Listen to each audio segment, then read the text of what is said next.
ప్రవక్త ముహమ్మద్ సల్లల్లాహు వారు తప్పు చేసిన వారిని శిక్షించాలని చెప్పారు. యేసు వారు ఒక చెంప మీద కొడితే మరొక చెంప చూయించాలని చెప్పారు. మరి ఈ ఇద్దరిలో ఎవరి బోధన సరైనది? ఆచరణలో ఏది గొప్పది? అనే ప్రశ్న సర్వసాధారణంగా క్రైస్తవ విశ్వాసులు అడుగుతూ ఉంటారు. ఈ 2 బోధనల్లో ఎవరి బోధనలు ఆచరణకి యోగ్యంగా ఉన్నాయి అన్న విషయం మనం చూసినట్లయితే, యేసువారు ఒక చెంప మీద కొడితే మరొక చెంప చూపించమన్నారు. ఇది వాస్తవం. ఎక్కడుంది ఈ విషయం? అంటే మత్తయి సువార్త 5వ అధ్యాయము 38 నుండి 41 వాక్యం వరకు చదివితే అక్కడుంటుంది. అక్కడ యేసువారు ఏమంటున్నారంటే, కంటికి కన్ను, పంటికి పళ్ళు అని చెప్పబడిన మాట మీరు విన్నారు కదా! అయితే నేను మీతో చెప్పున్నదేమనగా, దుష్టుణ్ణి ఎదిరించకుండా నిన్ను కుడి చెంప మీద కొట్టువాని వైపునకు ఎడమ చెంప కూడా చూయించాలి. ఎవడైనా నీ మీద వ్యాజ్యం వేసి నీ అంగీని తీసుకోవాలనుకుంటే వానికి నీ పై వస్త్రం కూడా ఇచ్చేయాలి. ఒకడు 1 మైలు దూరం రమ్మని నిన్ను బలవంతం చేస్తే వానితో కూడా 2 మైళ్ళు వెళ్ళాలి అని బోధిస్తున్నారు యేసువారు. ఇక్కడ 2 విషయాలు గమనించాలి. యేసువారు ఏమంటున్నారు? కంటికి కన్ను, పంటికి పళ్ళు అని చెప్పబడిన మాట మీరు విన్నారు కదా అంటున్నారు. ఈ మాట ఎక్కడ చెప్పబడింది? ఎవరు విన్నారు? అంటే ఇది మోషే ధర్మశాస్త్రంలో చెప్పబడింది. నిర్గమకాండం 21వ అధ్యాయము 23 నుండి 25 వాక్యాలలో అక్కడ ఉన్న బోధ ఇలా ఉంటుంది. నీకు హాని కలిగిన ఎడల నీవు ప్రాణమునకు ప్రాణము, కంటికి కన్ను, పంటికి పళ్ళు, చేతికి చేయి, కాలికి కాలు, వాతకు వాత, గాయమునకు గాయము, దెబ్బకు దెబ్బయు శిక్షించాలి అని ఉంటుంది. అంటే ఏంటి? ముందు అది అర్థం చేసుకుందాం. ఉదాహరణకి మీరు ఒక వ్యక్తి మీద కోపం వచ్చి కొట్టారనుకోండి. కొట్టగానే అతని కన్ను పగిలిపోయింది. అప్పుడు ఏం చేయాలట? మోషే ధర్మశాస్త్ర ప్రకారంగా ఖచ్చితంగా మీ కన్ను కూడా పగలగొట్టాల్సిందే.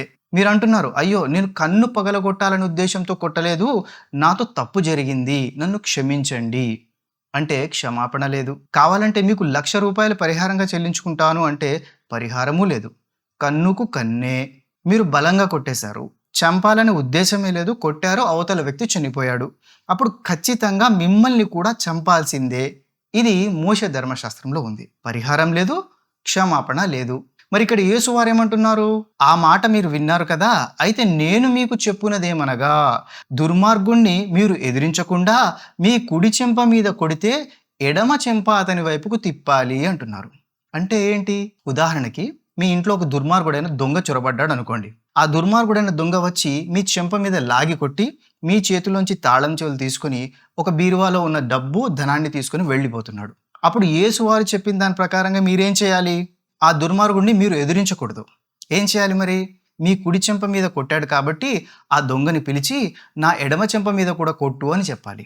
మరి మీరు అలా పిలిచి కొట్టించుకుంటారా?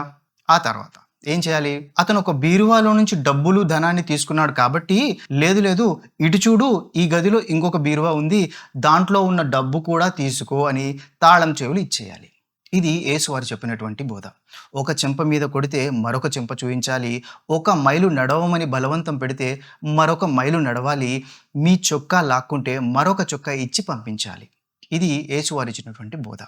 అయితే అటు మోషేవారు ఇచ్చిన బోధకి, యేసువారు ఇచ్చిన బోధకి మధ్యస్థమైనటువంటి బోధనను ప్రవక్త ముహమ్మద్ సల్లల్లాహు అలైహి వసల్లం వారి ద్వారా సృష్టికర్త అయినటువంటి అల్లా ఇవ్వడం జరిగింది. ఖురాన్ గ్రంథంలో సూర అల్-మైదా 5వ అధ్యాయము 45వ వాక్యంలో అల్లా అంటున్నారు, తౌరాత్ గ్రంథంలో వారికి అంటే ఇజ్రాయేలులకు మేము ప్రాణానికి బదులు ప్రాణము, కన్నుకు బదులు కన్ను, ముక్కుకు బదులు ముక్కు, చెవికి బదులు చెవి, పన్నుకు బదులు పన్ను మరియు గాయాలకు బదులుగా సరిసమానమైన ప్రతీకారం విధించాము.